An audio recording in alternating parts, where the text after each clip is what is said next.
Recently I discovered that I don't really want to play the game anymore. Just the thought of completing the daily commission or boss run make me feel horrible. I was pleased with the game, therefore I wanted to know why and what exactly the problem is. Although I can see that many people are happy with the Sumeru region, I am not. In terms of the world and character design as well as the general impression I feel of that region, Sumeru is the least interesting to me.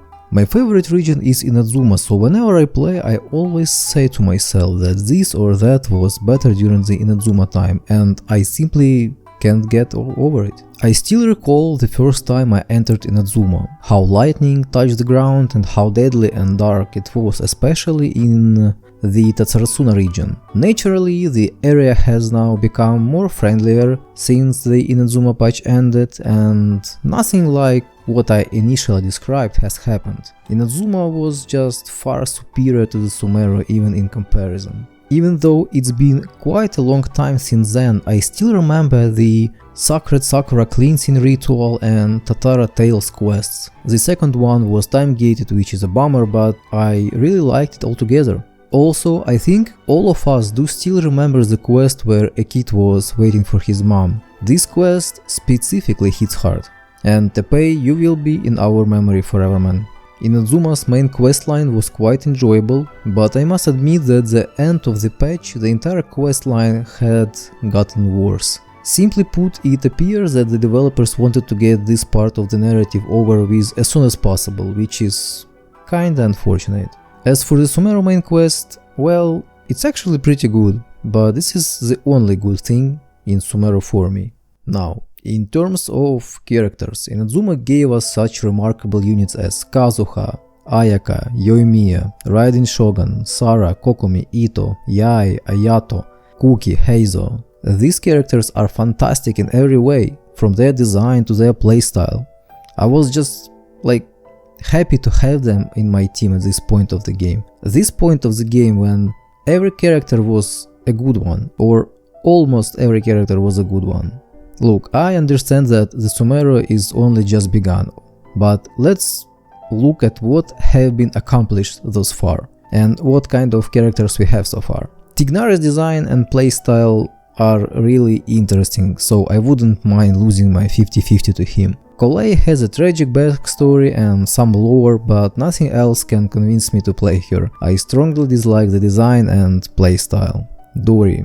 You can call Dori cute or praise the talent of the Japanese voice actor, but let's be honest here, right? Not good. Zaino. The only cool thing I can see about Zaino is his burst animation. Aside from that, I don't really see anything else. Like, this dude is a general, he is the head of all Matras, yet he has the appearance of 13-year-old boy with a cap that is about the same size as half of his body. Simply put, it just doesn't work for me. Candace. The only thing I wish for Candace is that she were a 5-star character with 5-star stats and scalings.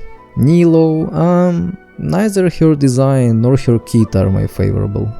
Nahida. We all can agree that Nahida would be more popular or just better if she had a more traditional design rather than a loli. You may call loli characters cute all you want and how many times you want, but I want to play units like Ito, Sara or Raiden. Perhaps this is just a personal preference on my part, but playing loli characters just feels wrong. She is the best for Dendro team, so yeah, I do play her because of her great Dendro application. The next character is Wanderer, who has a fascinating backstory, but I wouldn't be happy to be punched out of the air into the ground during a DPS window. Farzan is... I was quite excited, because I assumed she would be a devoted DPS or something like Heizo, and because I don't really care that much about Wanderer, I didn't pull for her.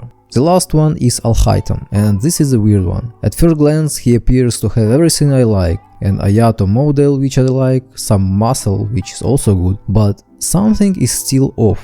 I have no idea, perhaps it's his AirPods or green clothing he wears, I really can't explain. When I saw Ayato for the first time, I thought to myself, wow, I will get this dude on my team, and I don't have these vibes or feelings about Alhaitham. And this is what I feel about the whole Sumeru region. Something is wrong, something is not satisfying. Now I want to talk a bit more about world quests, especially new ones. I count myself to those weirdos who actually read the quests. I typically don't skip dialogues and I read descriptions of weapons and artifacts, since I just enjoy conducting small amount of research like that.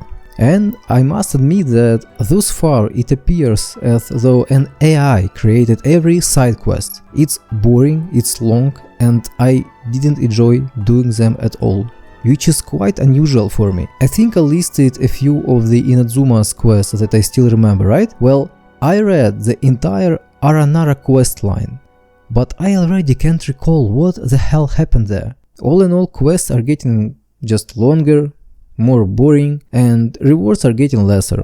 Additionally, the main quest in Sumeru is actually quite enjoyable one. Now my favorite, daily quests. As for daily quests, similar to how Genshin always had its quite a big amount of embarrassing moments, Sumeru has its selection as well. Jump on the mushroom, look for a cat, look for a bird. Sometimes doing everyday commission is a bit embarrassing, considering you are like a strong traveler from a different world. Overall, Sumeru is not a horrible patch at all. After all, it gave us Dendro, but for me it made the game worse.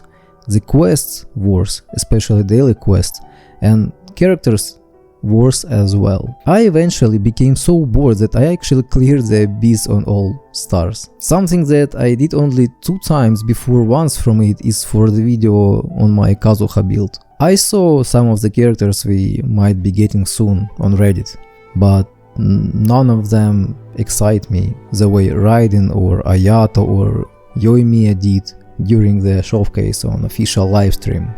With that said, I don't really understand the point of playing, at least right now. Every time I log on and try to explore the desert, it forces me to simply press the escape key and log off.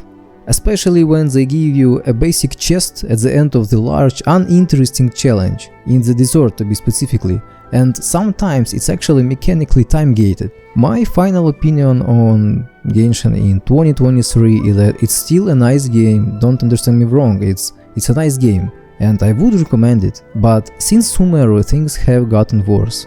In the end of the day, all we're gonna get is another patch with another mini-games with another side quests that we are going to forget on the next day.